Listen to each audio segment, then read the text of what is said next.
ഇപ്പോഴത്തെ വീഡിയോ പരിശോധിക്കുന്നത് ഫേസ്ബുക്കിനകത്തൊരു സെറ്റിങ്സ് ആണ്. പല സാഹചര്യത്തിലും നിങ്ങൾക്ക് അത്യാവശ്യം വരുന്ന ഒരു സെറ്റിങ്സ് ആണ്. പക്ഷേ ഇത് നിങ്ങൾ ഓർത്തു വെച്ചില്ലെങ്കിൽ, മനസ്സിലാക്കിയില്ലെങ്കിൽ, ചില സാഹചര്യത്തിലൊക്കെ നിങ്ങൾ പെട്ടെന്ന് കുടുങ്ങുന്ന സമയത്ത് നിങ്ങൾക്ക് ഈ സെറ്റിങ്സ് തിരഞ്ഞു നടന്നാൽ കാണില്ല, ആരുടെയെങ്കിലൊക്കെ അന്വേഷിക്കേണ്ടി വരും. അപ്പോൾ അതിൻ്റെ ആവശ്യമില്ല. നിങ്ങൾക്ക് ഈ വീഡിയോ കണ്ട് മനസ്സിലാക്കി വെക്കുക, എവിടെയാണ് ആ സെറ്റിങ്സ് ഉള്ളതെന്നും അതെങ്ങനെ എനേബിൾ ചെയ്ത് വെക്കുക എന്നൊക്കെ മനസ്സിലാക്കി വെക്കുക. ഏതാണ് സെറ്റിങ്സ് നോക്കാം. വീഡിയോ അവസാനം വരെ കണ്ടു നോക്കുക, തീർച്ചയായിട്ടും ഉപകാരപ്പെടും. നിങ്ങളുടെ സുഹൃത്തുക്കൾ കൂടി ഈ വീഡിയോ ഷെയർ ചെയ്ത് കൊടുക്കുക. അപ്പോൾ അതിനുവേണ്ടി ഞാനിവിടെ ഫേസ്ബുക്ക് ഓപ്പൺ ചെയ്യാണ്.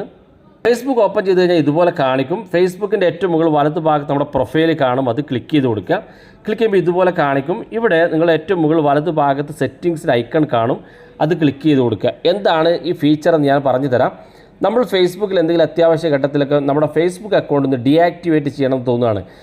ചില ആളുകൾ ഫേസ്ബുക്ക് ഉപയോഗിച്ച് മടുത്തിട്ടുണ്ടെങ്കിൽ അവർക്ക് കുറച്ച് ദിവസത്തേക്ക് നമ്മുടെ ഫേസ്ബുക്കിൽ നിന്നങ്ങ് മാറ്റി വെക്കാൻ ആഗ്രഹിക്കുന്നുണ്ടെങ്കിൽ ഇങ്ങനെ മാറ്റി വെക്കാൻ സാധിക്കും. ഇനി അതല്ലെങ്കിൽ എന്തെങ്കിലും ഫേസ്ബുക്കുമായി എന്തെങ്കിലും ഒരു ഇഷ്യൂസ് ഉണ്ടായിക്കഴിഞ്ഞാൽ ഉടനെ നമുക്ക് ഫേസ്ബുക്ക് പേജ് നമ്മുടെ ഫേസ്ബുക്കിൽ നിന്ന് മറച്ചു വെക്കുന്നതിന് വേണ്ടി ഒക്കെ നിങ്ങൾക്ക് ഈ ഫീച്ചർ ഉപയോഗിക്കാൻ സാധിക്കും. അതിനുവേണ്ടി ഈ സെറ്റിങ്സ് ഭാഗത്തേക്ക് എത്തി നമ്മൾ മുകളിൽ കാണുന്ന പേഴ്സണൽ ഡീറ്റെയിൽസ് എന്നുള്ള ഈ ഭാഗത്തൊന്ന് ക്ലിക്ക് ചെയ്ത് കൊടുക്കുക.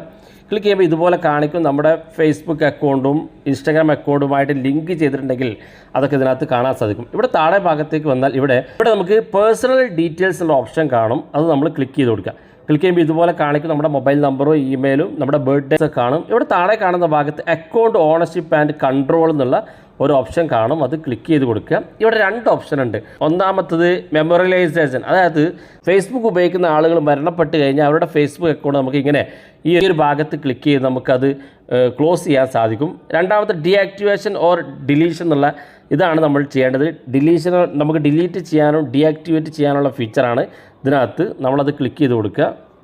അപ്പോൾ നമ്മുടെ അക്കൗണ്ടുകളൊക്കെ കാണാം. ഇൻസ്റ്റാഗ്രാം അക്കൗണ്ടും നമ്മുടെ എത്ര ഫേസ്ബുക്ക് പേജ് ഉണ്ടോ അതെല്ലാം അവിടെ കാണാൻ സാധിക്കും. ഏത് അക്കൗണ്ടാണോ നിങ്ങൾക്ക് ഡിലീറ്റ് ചെയ്യേണ്ടത് അല്ലെങ്കിൽ ഡീആക്ടിവേറ്റ് ചെയ്യേണ്ടതെങ്കിൽ ആ ഒരു അക്കൗണ്ട് ഇതുപോലെ സെലക്ട് ചെയ്ത് കൊടുക്കുക. സെലക്ട് ചെയ്ത ശേഷം ഇവിടെ കാണാൻ സാധിക്കും ഡീആക്ടിവേറ്റ് വേണോ ഡിലീറ്റ് വേണോ എന്നുള്ളത്. ഏറ്റവും മുകളിൽ ഡീആക്ടിവേറ്റ് ആണ്, രണ്ടാമത്തെ ഡിലീറ്റ് ആണ്. അപ്പം ഞാനിവിടെ ഡീആക്ടിവേറ്റ് ആണ് കാണിച്ചിരുന്നത്. ഡിലീറ്റ് വേണമെങ്കിൽ ഡിലീറ്റ് ക്ലിക്ക് ചെയ്താൽ മതി. ഞാനിവിടെ കണ്ടിന്യൂ ക്ലിക്ക് ചെയ്ത് സെലക്ട് ചെയ്ത ശേഷം അപ്പോൾ നമ്മുടെ മറ്റേതെങ്കിലും അക്കൗണ്ടുകൾ ഉണ്ടെങ്കിൽ അതിവിടെ കാണിക്കും. മറ്റേതെങ്കിലും ഫേസ്ബുക്ക് അക്കൗണ്ട് അതോടൊപ്പം ഉണ്ടെങ്കിൽ അത് എന്ത് ചെയ്യണം ചോദിക്കും, അതുകൂടെ ഡീആക്ടിവേറ്റ് ആകുമെന്ന് നമ്മോട് പറയും. അപ്പോൾ നമ്മൾ കണ്ടിന്യൂ ക്ലിക്ക് ചെയ്തു. ഫേസ്ബുക്കിൻ്റെ പാസ്വേഡ് കൊടുക്കുക. പാസ്വേഡ് കൊടുത്തതിന് ശേഷം ആ പാസ്വേഡ് കൊടുത്ത് നിങ്ങൾക്ക് കണ്ടിന്യൂ ക്ലിക്ക് ചെയ്ത് മുന്നോട്ട് പോയാൽ നിങ്ങൾക്ക് നിങ്ങളുടെ അക്കൗണ്ട് ഡീആക്ടിവേറ്റ് ചെയ്യാൻ സാധിക്കും. ഓർക്കുക, നമ്മുടെ മെസ്സഞ്ചർ അക്കൗണ്ടും ഫേസ്ബുക്ക് അക്കൗണ്ടും ഒക്കെ ഡീആക്ടിവേറ്റ് ആയി പോകും. പിന്നെ നിങ്ങൾക്ക് എപ്പോഴാണോ ആവശ്യമുള്ളതെങ്കിൽ നേരെ ഫേസ്ബുക്ക് ഓപ്പൺ ചെയ്യുക. ഫേസ്ബുക്ക് ഓപ്പൺ ചെയ്ത ശേഷം ഫേസ്ബുക്കിൽ നിങ്ങളുടെ പാസ്വേഡ് യൂസർ നെയിം നിങ്ങൾ ടൈപ്പ് ചെയ്ത് കൊടുത്താൽ മതി. ജസ്റ്റ് ഓപ്പൺ ആയിട്ട് വരികയും ചെയ്യും. ഓർക്കുക, നിങ്ങളുടെ പാസ്വേഡ് യൂസർ നെയിം നിങ്ങൾ ആദ്യം എവിടെയെങ്കിലും എഴുതി വെക്കാൻ ശ്രദ്ധിക്കണം. പാസ്വേഡ് യൂസർ നെയിം മറന്നു കഴിഞ്ഞാൽ അക്കൗണ്ട് തിരിച്ചെടുക്കാൻ ബുദ്ധിമുട്ടായിരിക്കും. വീഡിയോ ഇഷ്ടപ്പെട്ടെങ്കിൽ നിങ്ങളുടെ സുഹൃത്തുക്കൾക്ക് മറക്കാതെ ഷെയർ ചെയ്ത് കൊടുക്കുക. ഇതുപോലുള്ള വ്യത്യസ്തമായ അറിവുകളുമായി നമുക്ക് അടുത്ത വീഡിയോയിൽ കാണാം.